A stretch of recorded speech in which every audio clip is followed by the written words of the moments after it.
story a day, changing our world through storytelling.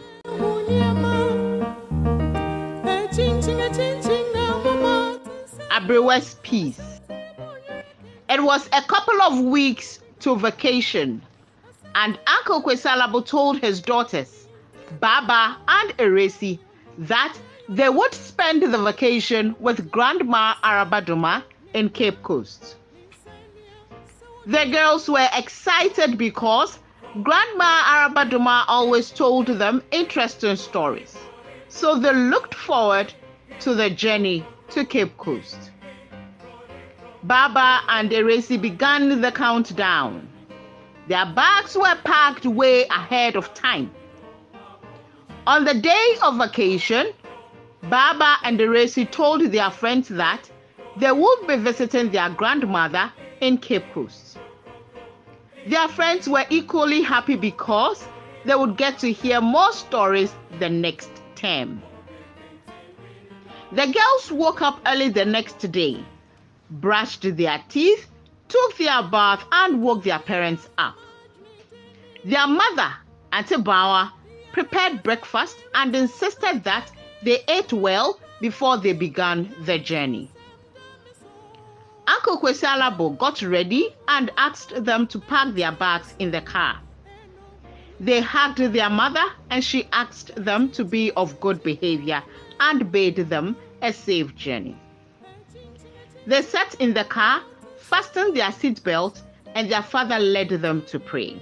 As Auntie Bawa opened the gate for them to set off, Uncle Kwesalabo took his phone and called Grandma to inform her that they were setting off and that she should expect them by noon.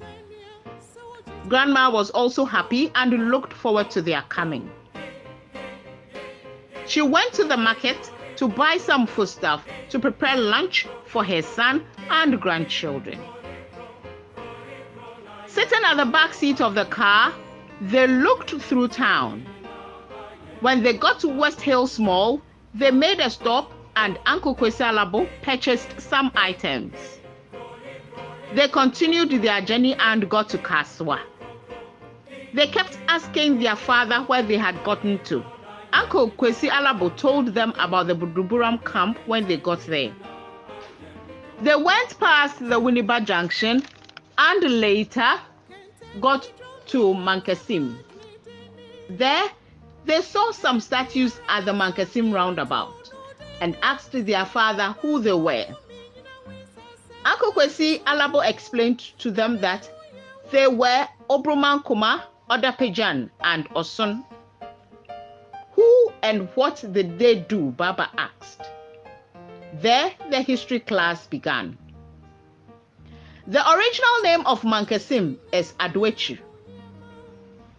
When the Fantis migrated and settled there, they called the people who lived there Itirfuyifo, meaning people with bushy hair. The Fantis conquered them and renamed the place Omankesim, meaning a large town. The name evolved into what we now know as Mankesim. When the Fantis migrated from Techiman to Mankesim, they were led by 3 warriors, Obruman Kuma, Odapijan, and Osun. That is the whale, the eagle, and the elephant. Uncle Kwesalabo told them about the Fantiman Senior High School, where Auntie Bawa, his wife, and their mother had her secondary education. The girls began to doze off. At Yamrasa Junction, Eresi woke up and she heard the hawkers shouting, "And tell Doc no!" She shook Baba saying, "We are at Cape Coast. Baba, wake up." Uncle Kwesalabo looked through the driving mirror and smiled. He said to them, "You'll see Grandma Arabadoma soon." "How many more minutes?" Eresi asked, admiring all that she saw. They eventually got to Grandma Arabadoma's house at Kotokraba. Uncle Kwesalabo honked the horn of his car, and Auntie Grandma Arabadoma's sister, came out to meet them, followed by Grandma Arabadoma. They got out of the car and hugged their grandmother, and Uncle Kwesalabo took their bags in. Grandma gave them water and prayed, thanking God for a safe journey. After some few minutes of chatting, Grandma Araba served them some fancy she had prepared with etzel.